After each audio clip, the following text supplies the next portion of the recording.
About 15 years ago, I was doing triathlons and bicycle races and marathons.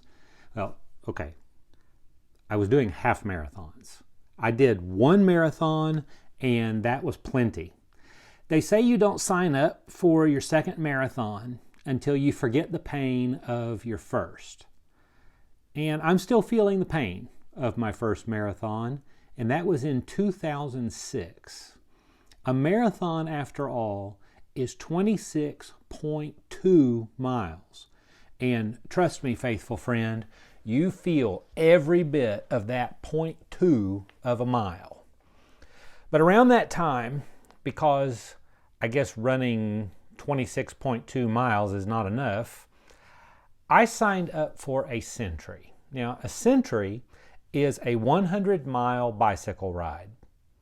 The one I signed up for was in Waco, Texas. First mistake.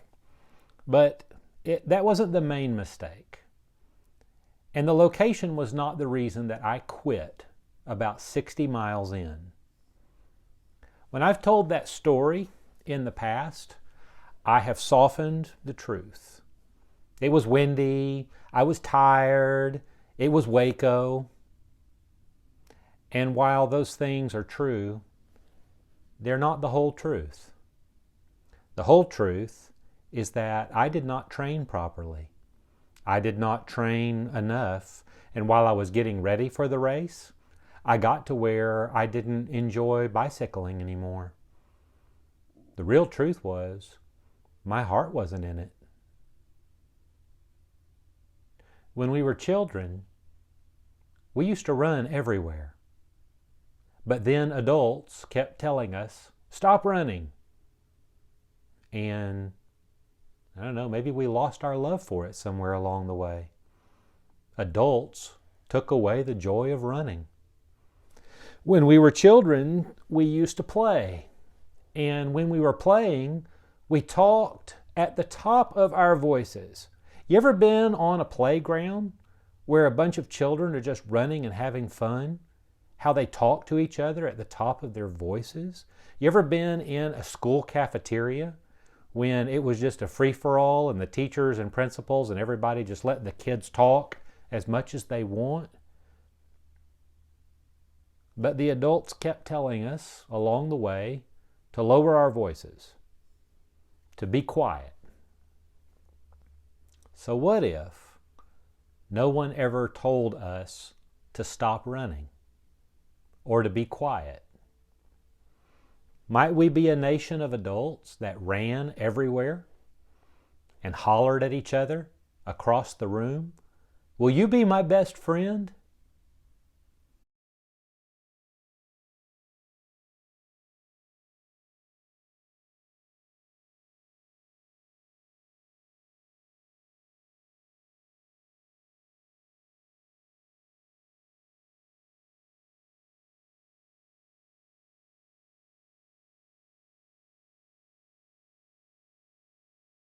This is a time for being honest with ourselves about the folly all around us and our own potential for folly.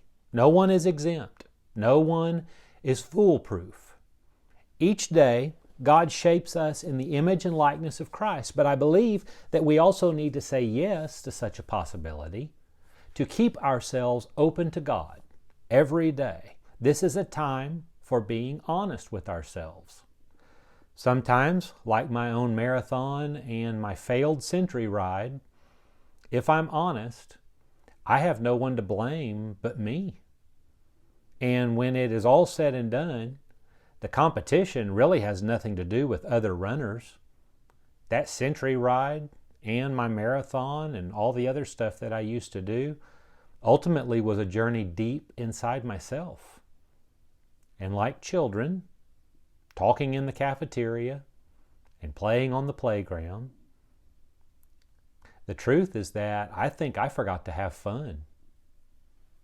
And if we're honest with ourselves, I think especially those of us who are adults and those who've been living into this whole adulthood thing, even for a short period of time, sometimes we forget to have fun.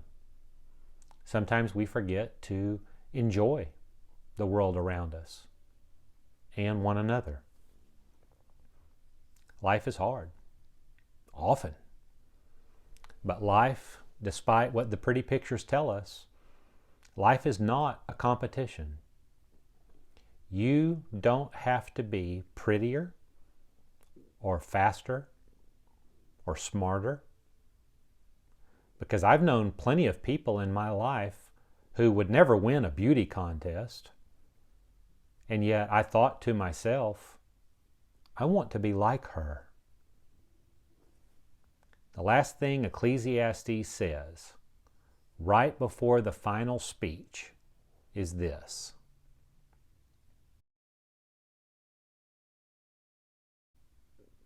So then, banish anxiety from your heart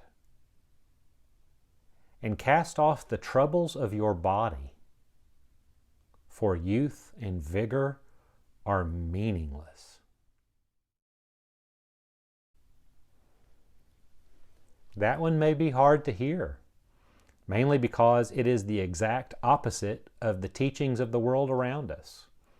And we need to think long and hard on this one, because the teachings of the world, the example of the world, from celebrities to politicians to the people in power, many of them live the opposite of such a teaching as banish anxiety from your heart and to cast off the troubles of your body.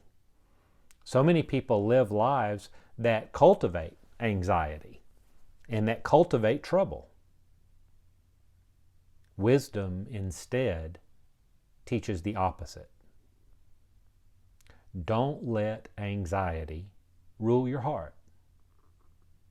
Don't worry so much about your body and what you look like. Because one of these days you will realize that all the things you worried about when you were young are not as important as you once thought they were. And one of these days you will realize that you looked better back then than you thought you did. Youth has a way of being cruel to ourselves, and youth has a way of being cruel to one another, especially about the way we look. And such things, according to this first ending of Ecclesiastes, such things are meaningless. Such things are folly. Such things are like chasing the wind. And so are many of the things that we set our minds and hearts upon, thinking that they will be dependable. But they're not. Ecclesiastes is a frank and poetic admission that God is dependable. Trust God. Draw close to God. Trust and live. Ecclesiastes is a frank and poetic admission that God is dependable. If Ecclesiastes 11 is the collection of final sayings for the ages, it's actually a repetition of everything that the speech has said so far.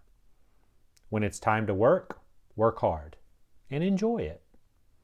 When you see the sun, soak it in and enjoy it. When you are with others, be fully present and enjoy.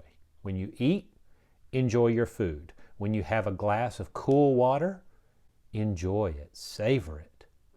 And when you are with God, live deep into God. Work, sun, others, eat, drink, God.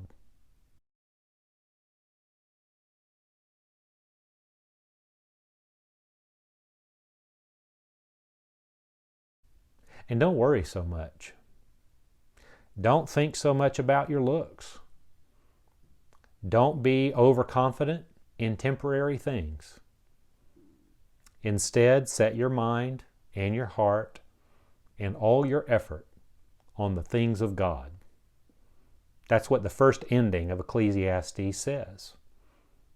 It may not seem to make that big of a difference. In fact, at times, it will seem meaningless, like so many other things in life. but it's not. It is not meaningless to set your being on the things of God. It's not.